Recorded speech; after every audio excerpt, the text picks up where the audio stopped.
Assalamu alaikum wa rahmatullahi wa barakatuh. Today we're doing area of a circle. It's a year 10 class, lesson 2. If you have not seen lesson 1, I would advise for you to go back to lesson 1 and have a look at that, and then come back to this lesson.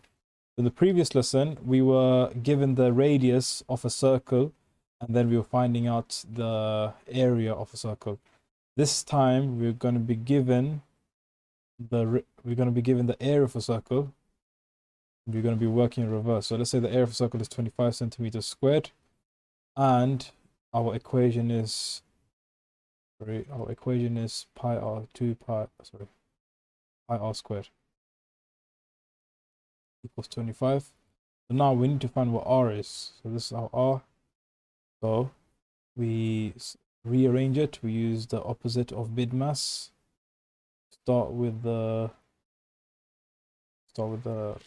there's no subtraction, there's no addition, there's multiplication, which is the pi. So we get rid of the pi first. Divide everything by pi. Divide everything by pi. So now we got r squared. R squared equals to 25 over pi.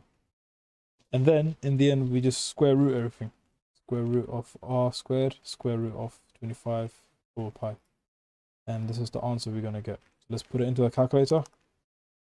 So we have the following: square root, a fraction, 25 over pi.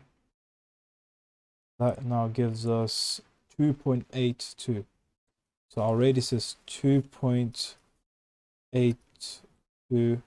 centimeters.